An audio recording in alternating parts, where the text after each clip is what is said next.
When was the last time you read a physical page without your eyes darting to a notification? In this world full of short attention spans and infinite scrolling, deep reading has become a revolutionary act. Today, I want to look at the incredible neurobiology of narrative reading, why your brain treats these fictional characters like friends, and how 6 minutes of reading a book can completely reset your nervous system. So, I want to say good morning, precious people. Here we are together. It's another fresh day.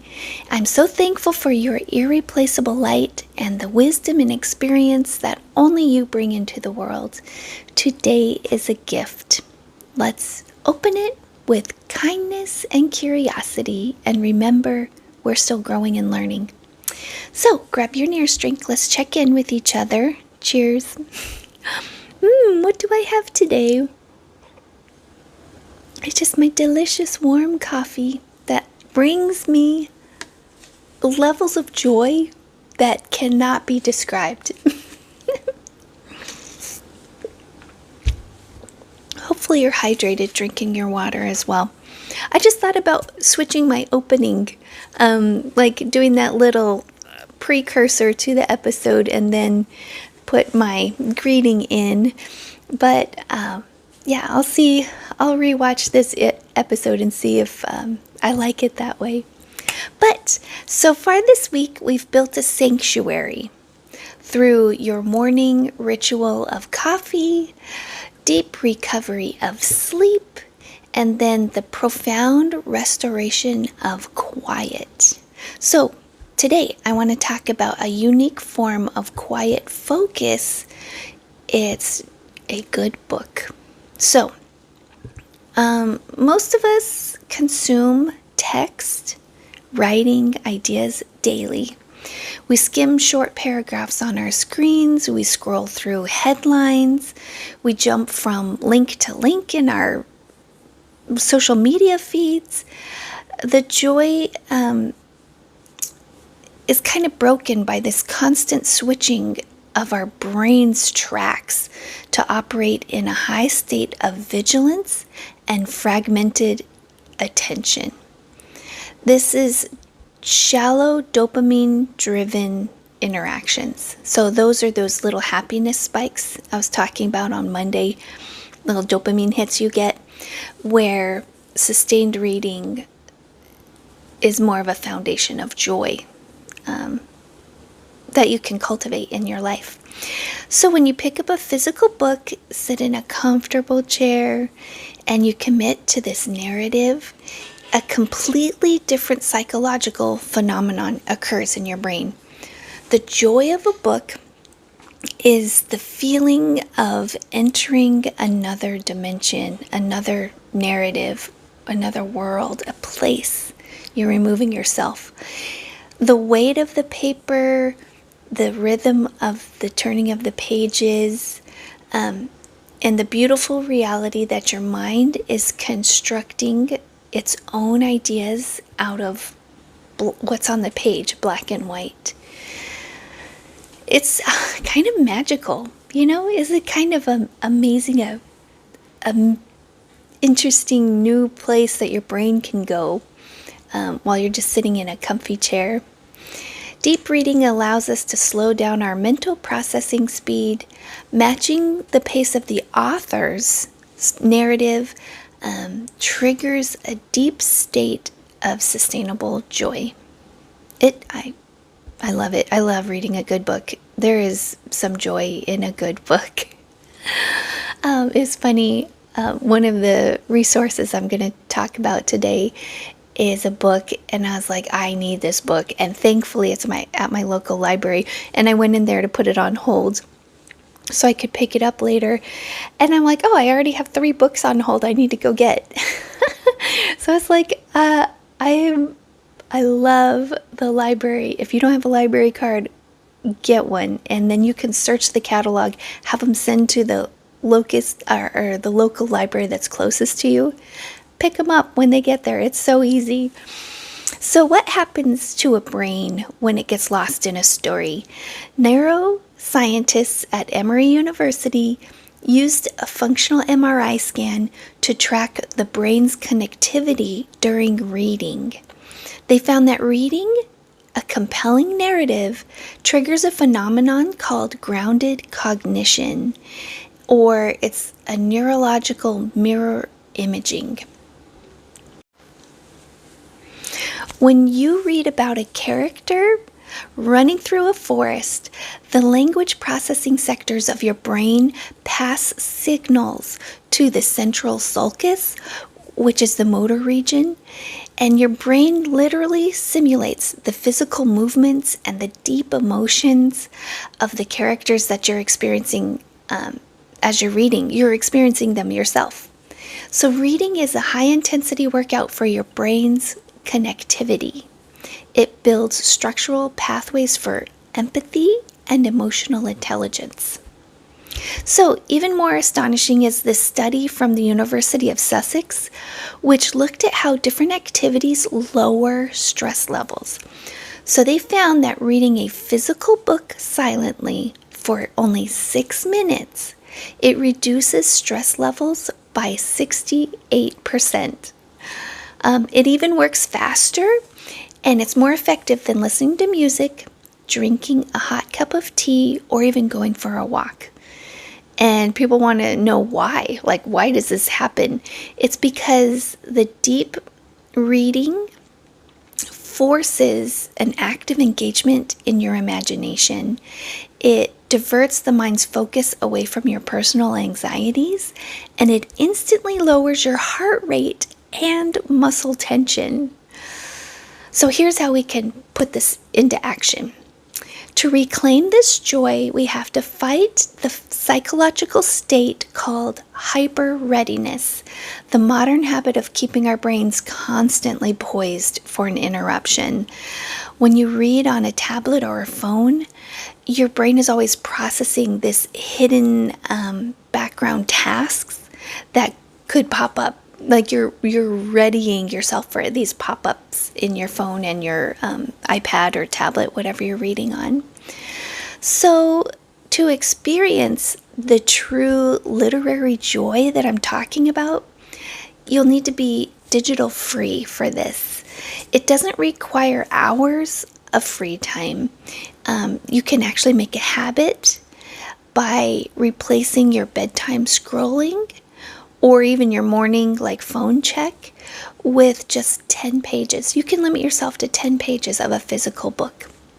Get that joy of the reading instead of the scrolling morning and night. When you remove the screen, you remove your interruption engine. You allow your mind to enter a state of deep cognitive immersion. Even saying those words, I'm like, I can feel it. I can feel when I'm reading a story, I'm in that place. Do you get that experience when you're reading a good book? It's not passive entertainment. It's an active engagement of your cognition. And it's preserving this baseline, ensuring that you have a capacity for sustained focus, critical thinking, and your internal peace can remain uncompromised by the noises of the digital world. So, again, biblically, do reading books, getting involved in stories, is this something the Bible even talks about? And it doesn't always specifically say exactly what I'm talking about, referencing what I'm talking about, but it does have some guidelines to follow. So filling the mind with well-crafted, meaningful narratives is directly aligned with biblical instructions for our mental health. Our brain literally becomes what you feed it. So in Philippians 4:8, we have this checklist of things that we can read. Finally, brothers, whatsoever is true, whatever is honorable, just, pure, lovely, commendable. If there's any excellence, if there's anything worthy of praise, think about these things. So, a beautifully written book, whether it's an inspiring piece of history, deep theology, or even a work of fiction, it trains your mind to look for patterns of truth and loveliness in God's creation. And Scripture itself is a narrative. I don't know if you're familiar with the Bible. It is a book of stories. It's almost like, I wouldn't say reading a newspaper, it's almost just like a historical text with full of wisdom. And reading people's stories, you can gain wisdom from these historical figures. Let's see. God chose to reveal his character to humanity not through bullet points, but through sweeping, magnificent stories. In the Bible, he reveals himself to us. When we engage with deep stories, we're honoring the very way our minds were designed to process truth. I agree. Amen. So anyway, as the architect of your own life, creating your own happiness, joy, cultivating things you want in your life, you can choose the inputs that shape your mind and your soul. You can feed your mind the frantic, fractured noise of your news feed or doom scrolling, or you can give it this little gift of deep, calm, inspired landscapes that are on the written page. You can meander through a book and just be in a different place. It's amazing. So, homework. Are you ready for it? I'm going to do this. Actually, I'm picking books up today at the library, so I'm going to have lots to choose from. Homework is 30 minutes before we go to sleep. We've already put our phone away, right? From, was it Monday's episode? Tuesday's episode about sleep. You put your phone away an hour before. You dim the screens. You don't want that blue light in your eyes. Get a book. Get a book of a little bit before bedtime. Something that inspires you, challenges you, or takes you to a different place. And then commit to reading just 10 pages without looking at your clock or your phone. Let your heart rate drop. Let your imagination just take the wheel, and you can engage in 6 minutes of biological stress reduction just right before you go to sleep. I think that's great. I'm going to do that. Yeah, I'll have my stack of books. I'll bring it right straight to the side of my bed when I get them home today. So I'm ready. Anywho, there's so much. I mean, I was Googling all these things. There's too much to read on how reading helps you. There was one book called Reader Come Home by Marianne Wolf. The Reading Brain in a Digital World. So, yeah, if you have a library card, if you can get on there and search the catalog for that book, it's called Reader Come Home. Might be something to read about reading, right? How meta is that? That's so cool. We can read about reading and how reading helps us. Help you by helping you. So, that's the 6-minute stress solution that the University of Sussex created or researched. Then if you want to just Google these things, also YouTube has so many videos on the benefits of reading. Sometimes I'll create a playlist of it's funny because I'll search the term and I'll see all these videos and I want to watch them. But if I watch one and I make it to the end, then if I do the back arrow, all the stuff is changed. I'm like, no. So I'll go through with them, add it to playlist, go back out, go to the next one, add it to playlist. Because there's so many things to see, so many things I want to learn and know. Hopefully you have that experience too. And you can find a good book. Do you have one laying around? It's funny, I went to my bookshelf today because I wanted to have a book in hand.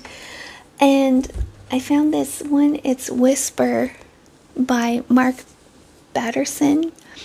How to Hear the Voice of God. And I think this one would have been good for my little episode on silence. So I really do think some quiet moments alone, that's when you really hear God. And if you're not a person who believes in God, the energy or whatever around you, you don't have to actually believe in God to know that the silence and meditation and prayerful moments can really, really help you physically and mentally. There's benefits in prayer. There's benefits. The Bible talks about meditating on these things. So, pick up a book. Pick up a good book. Have some silence. Get those screens out of your bedroom when it's close to being bedtime. And we can just improve our lives. Honestly, all of us, we can take these few little steps to improve our level of joy. If anything I said today sparked a thought, why don't you leave a comment or a like? Tell me what you think about it. Every single day is a chance to learn and grow and become more of the wonderful person you are. So, I'm glad you spent time with me. The world is just better with your light in it. It just is. The world, everyone's better for having each other in our lives. I'll be here again tomorrow with more joy, more joy activities the rest of the week. And I hope you have a wonderful day. Just remember, you're the Lord's precious ones. Bye.